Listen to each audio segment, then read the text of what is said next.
வணக்கம். திசைகளின் 10 மணி செய்திகள். அதிகாரத்தை நடுங்க வைக்கும் நாட்டின் மனசாட்சி, ஊடகங்களுக்கு பிரதமர் அன்வார் வலியுறுத்து.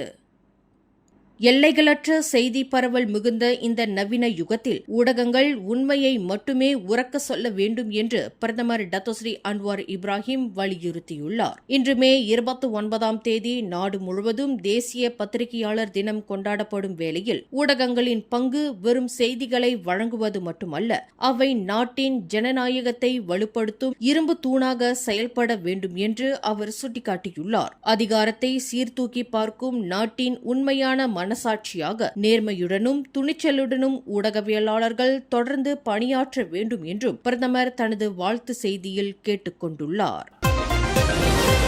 ஹஜ் பெருநாளின் போது பர்லிஸ் மந்திரி பசார் அபுபாக்கர் அம்சா மாடு ஒன்றை துப்பாக்கியால் சுட்ட விவகாரம் பெரும் சர்ச்சையை ஏற்படுத்தியுள்ள நிலையில் மந்திரி பசாரின் இந்த செயலுக்கு ஜெலுத்தோங் நாடாளுமன்ற உறுப்பினர் RSN ராயர் இன்று மிக கடுமையான கண்டன அறிக்கை ஒன்றை வெளியிட்டுள்ளார். பொதுமக்கள் பாதுகாப்பு கருதியே ஆக்ரோஷமாக இருந்த மாட்டை சுட்டதாக மந்திரி பசார் கூறியுள்ள நிலையில் வைரலான வீடியோவில் மாடு அமைதியாக நிற்பதே தெளிவாக தெரிகிறது என்று ராயர் சுட்டிக்காட்டியுள்ளார். சமய வழிபாட்டு நிகழ்விற்கு மந்திரி பசார் ஏன் துப்பாக்கியை கொண்டு வந்தார்? பொது இடத்தில் துப்பாக்கியை பயன்படுத்துவது 1960ஆம் ஆண்டு துப்பாக்கி சட்டத்தின் கீழ் கடும் குற்றம் இல்லையா என்று ராயர் கேள்வி எழுப்பியுள்ளார். மந்திரி பசார் என்பதால் அவரை போலீஸ் துறை இன்னும் கைது செய்யவில்லையா என்று சாடியுள்ள ராயர், சட்டத்திற்கு மேலானவர்கள் யாரும் கிடையாது என்றும் உடனடியாக அவர் மீது போலீஸ் துறை நடவடிக்கை எடுக்க வேண்டும் என்றும் வலியுறுத்தியுள்ளார். வரும் ஜூன் 22ஆம் தேதி நடைபெறவுள்ள ஜொஹோர் மாநிலத்தின் ஒருநாள் சட்டமன்ற கூட்டத்தொடரை அடுத்து மாநில சட்டமன்றம் கலைக்கப்படலாம் என பரவி வரும் அரசியல் ஊகங்களுக்கு முற்றுப்புள்ளி வைக்க வேண்டும் என்று ஸ்கூடாய் ஜாசிகா சட்டமன்ற உறுப்பினர் மரீனா இப்ராஹிம் வலியுறுத்தியுள்ளார். இத்தகைய ஒருநாள் கூட்டத்தொடர் இதற்கு முன்னரும் நடந்துள்ளது என்றும் இது புதிய கொள்கைகளுக்கு ஒப்புதல் அளிப்பதற்கான கூட்டமாக இருக்கலாம் என்றும் அவர் தெளிவுபடுத்தியுள்ளார். மாநில சட்டமன்றத்தை கலைக்கும் முழு அதிகாரம் ஜொஹோர் சுல்தானிடமே உள்ள நிலையில் தேவையற்ற அரசியல் பதற்றங்களை உருவாக்க வேண்டாம் என்று அவர் கேட்டுக் கொண்டுள்ளார். இதற்கிடையே அடுத்த ஆண்டு ஏப்ரல் மாதத்திற்குள் ஜொஹோர் மாநில தேர்தல் நடத்தப்பட வேண்டும் என்பதும் மந்திரி பசார் டத்தோ ஆன் அஃபீஸ் காசி அனைத்து 56 தொகுதிகளிலும் போட்டியிட பரிசன் நேஷனல் தயாராக இருப்பதாக கூறியுள்ளதும் குறிப்பிடத்தக்கது. மாமன்னரின் அதிகாரப்பூர்வ பிறந்தநாளை முன்னிட்டு நாட்டின் இறையாண்மை, ஒற்றுமை மற்றும் நிலைத்தன்மையை பாதுகாப்பதில் மாமன்னர் முக்கிய பங்காற்றுகிறார் என்று இன்றைய வெள்ளிக்கிழமை தொழுகை நிகழ்வின் போது வலியுறுத்தப்பட்டது. தேசிய பள்ளிவாசலிலிருந்து நேரடி ஒளிபரப்பு செய்யப்பட்ட இந்த உரையில் தலைவர்கள் மற்றும் அரசாங்க நிறுவனங்களுக்கு மக்கள் உரிய மரியாதையை அளிக்க வேண்டும் என கேட்டுக் கொள்ளப்பட்டது. சமூக ஊடகங்களில் கருத்து சுதந்திரத்தை தவறாக பயன்படுத்தி அவதூறுகளையும் பொய்களையும் பரப்புவது நாட்டின் ஒற்றுமையை அளிக்கும் என எச்சரிக்கப்பட்டது. நம்பகமான தலைவர்களும் பொறுப்புள்ள குடிமக்களும் இணைந்து செயல்படும் போதே தேசம் வளர்ச்சியடையும் என்றும் உள்நாட்டு பூசல்களும் அடையாளத்தை மதிக்காததுமே ஒரு நாட்டின் அழிவுக்கு காரணமாகும் என்றும் அறிவுறுத்தப்பட்டது. மாமன்னருக்கு மக்கள் தங்கள் ஆதரவையும் விசுவாசத்தையும் வெளிப்படுத்த வேண்டும் என்ற அழைப்புடன் இந்த உரை நிறைவுற்றது. கோலாலம்பூர் சான்சாலின் LRT ரயில் தடம் புரண்ட விபத்திற்கு தான் முழு பொறுப்பேற்பதாக போக்குவரத்து அமைச்சர் ஆந்தனி லாக் தெரிவித்துள்ளார். இந்த விபத்து மிகுந்த ஏமாற்றம் அளித்தாலும் தற்காப்பு பொறுப்பிலிருந்து தான் பின்வாங்க போவதில்லை என்று சான்சாலின் ரயில் நிலையத்தில் நடைபெற்ற செய்தியாளர் சந்திப்பில் அவர் கூறினார். இந்த விபத்துக்கான காரணத்தை கண்டறிய ஒரு சுயேட்சை சிறப்பு குழு அமைக்கப்பட்டுள்ளதாகவும் அதன் அடிப்படையில் உரிய நடவடிக்கைகள் எடுக்கப்படும் என்றும் அவர் குறிப்பிட்டார்.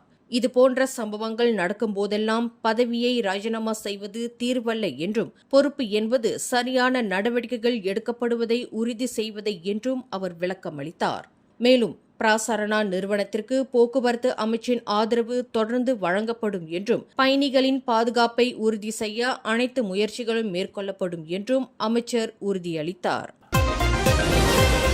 SPM தேர்வில் 11A பெற்ற மாணவர் ஒருவருக்கு மெட்ரிகுலேஷன் திட்டத்தில் இடம் கிடைக்கவில்லை என முன்பு தாம் வெளியிட்ட செய்திகளுக்கு கொத்தகம்னிங் சட்டமன்ற உறுப்பினர் பிரகாஷ் சம்புநாதன் அதிகாரப்பூர்வ திருத்த அறிக்கையை வெளியிட்டுள்ளார். அந்த மாணவருக்கு ஏற்கனவே மெட்ரிகுலேஷன் திட்டத்தில் இடம் கிடைத்துள்ளது உறுதி செய்யப்பட்டுள்ளதாக அவர் தெரிவித்துள்ளார். இதன் மூலம் தேவையற்ற குழப்பங்களை தவிர்க்க இது தொடர்பாக முன்பு தாம் வெளியிட்ட ஊடக அறிக்கைகள் அனைத்தும் மீட்டுக் கொள்ளப்படுவதாக பிரகாஷ் கூறினார். மேலும் தகுதியான மாணவர்களுக்கு தொடர்ந்து கல்வி வாய்ப்புகளை உறுதி செய்யும் பிரதமர், கல்வி அமைச்சு மற்றும் சம்பந்தப்பட்ட முகமைகளுக்கு அவர் தனது நன்றியை தெரிவித்துக் கொண்டார். மக்களின் பிரதிநிதியாக கல்வி சமத்துவத்திற்காகவும் வெளிப்படைத்தன்மைக்காகவும் தொடர்ந்து பாடுபட போவதாகவும் பிரகாஷ் இன்று வெளியிட்டுள்ள அறிக்கையில் குறிப்பிட்டுள்ளார். தனியார் நிறுவனங்கள் தங்களின் உற்பத்தி திறனுக்கு ஏற்ப வீட்டிலிருந்தே பணிபுரியும் முறையை செயல்படுத்துமாறு அரசாங்கம் அறிவுறுத்த மட்டுமே முடியும் என்றும் அதை கட்டாயப்படுத்த முடியாது என்றும் மனிதவள அமைச்சர் டத்தோஸ்ரீ ரமணன் ராமகிருஷ்ணன் தெரிவித்துள்ளார். மலேசிய இந்திய உருமாற்று பிரிவான மித்ரா நிகழ்விற்கு பின்னர் செய்தியாளர் கூட்டத்தில் பேசுகையில் அமைச்சர் இதனை தெளிவுபடுத்தினார். உலகளாவிய பொருளாதார நெருக்கடிக்கு மத்தியில் ஊழியர்களுக்கு நெகிழ்வான வேலை ஏற்பாடுகளை வழங்குமாறு பிரதமர் டத்தோஸ்ரீ அன்வார் இப்ராஹிம் தொடர்ந்து வலியுறுத்தி வருகிறார். இருப்பினும் தனியார் நிறுவனங்களின் உற்பத்தி தேவைகளை அவர்களே நன்கு அறிவார்கள் என்பதால் அரசாங்கம் அதில் தலையிட முடியாது என்று அமைச்சர் கூறியுள்ளார். வரவிருக்கும் பொருளாதார சவால்களை எதிர்கொள்ளவும் தொழில்துறையையும் ஊழியர்களையும் பாதுகாக்கவும் அரசாங்கம் தேவையான முன்னெச்சரிக்கை உத்திகளை உருவாக்கி வருவதாகவும் டத்தோஸ்ரீ ரமணன் குறிப்பிட்டுள்ளார்.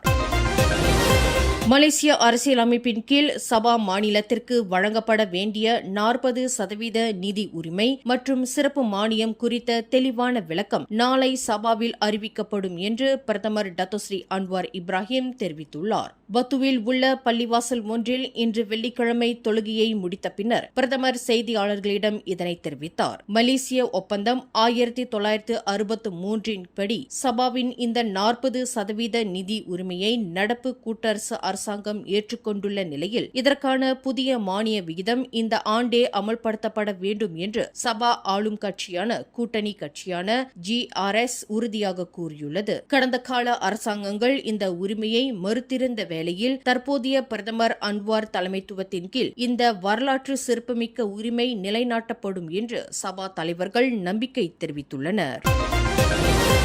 இப்போ குனோங் பத்துபூத்தே பகுதியில் மாயமான பெண் மலையேற்ற வீரர் ஜஸ்லிண்டா தேடப்பட்டு வரும் வேளையில் இந்த சம்பவத்திற்காக வனத்துறை மலை வழிகாட்டிகள் மீது பழி சுமத்த வேண்டாம் என அவருடன் சென்று மீட்கப்பட்ட முகமது அனாஃபி கோரிக்கை விடுத்துள்ளார்.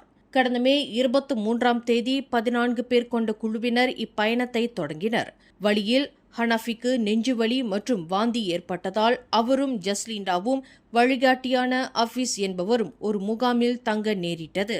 அவசர உதவிக்காக தொலைத்தொடர்பு சிக்னல் தேடி வழிகாட்டி அஃபீஸ் மலை உச்சிக்கு சென்றபோது ஜஸ்லிண்டாவை அங்கேயே இருக்குமாறு அறிவுறுத்தியுள்ளார். ஆனால் ஜஸ்லிண்டா அங்கிருந்து மாயமாகியுள்ளார். மோசமான வானிலைக்கு மத்தியிலும் வழிகாட்டி அஃபீஸ் தங்களை காப்பாற்ற தொடர்ந்து போராடினார் என்றும் எனவே இதில் வழிகாட்டிகளின் தவறு ஏதுமில்லை என்றும் மருத்துவமனையில் சிகிச்சை பெற்று வரும் அனாஃபி தெரிவித்துள்ளார். மூளை முடக்குவாதத்தால் பாதிக்கப்பட்ட மாற்றுத்திறனாளி குழந்தைக்கு பயன்படுத்தப்பட்ட சிறப்பு பாதுகாப்பு இருக்கை தொடர்பான சர்ச்சையால் ஒரு குடும்பம் விமானத்திலிருந்து வலுக்கட்டாயமாக இறக்கிவிடப்பட்ட சம்பவம் பெரும் அதிர்ச்சியை ஏற்படுத்தியுள்ளது. ஷரிஃபா எலாவான் வஹாப் என்ற தாய் தனது முகநூல் பதிவில் இந்த ஏமாற்றத்தை பகிர்ந்துள்ளார். சிங்கப்பூர் சாங்கி விமான நிலையத்திலிருந்து சரவா கூச்சிங் செல்லவிருந்த அந்த விமானத்தில் ஏறிய பிறகு அமெரிக்க விமான போக்குவரத்து வாரியத்தால் அங்கீகரிக்கப்பட்ட அந்த சிறப்பு இருக்கையை அனுமதிக்க விமானி மறுத்துள்ளார். குழந்தையின் உடல்நிலை குறித்து முன்பே தெரிந்திருந்தும் மாற்று வழிகளை ஆராயாமல் தங்களை விமானத்தை விட்டு இறங்குமாறு கூறியதாக பெற்றோர் குற்றம் சாட்டியுள்ளனர். மாற்றுத்திறனாளி குழந்தைகளை மனிதாபிமானத்துடனும் முறையான தகவல் பரிமாற்றத்துடனும் நடத்த வேண்டும் என்று அந்த தாய் கோரிக்கை விடுத்துள்ள வேளையில் இந்த சம்பவம் சமூக ஊடகங்களில் பெரும் விவாதத்தை கிளப்பியுள்ளது.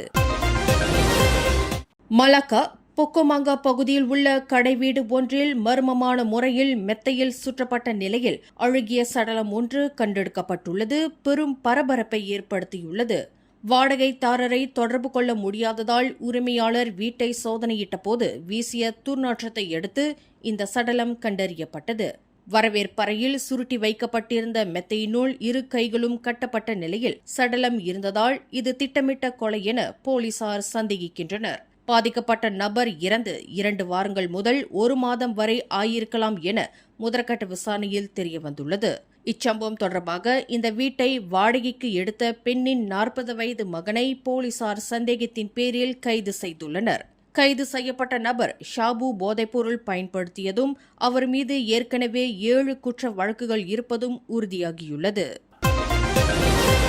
பாலியல் சுரண்டலுக்காக 15 முதல் 17 வயதுக்குட்பட்ட 3 சிறுமிகள் உட்பட 4 பேரை கடத்தியதாக 32 வயது நபர் ஒருவர் சண்டகான் மஜிஸ்ட்ரேட் நீதிமன்றத்தில் குற்றஞ்சாட்டப்பட்டார்.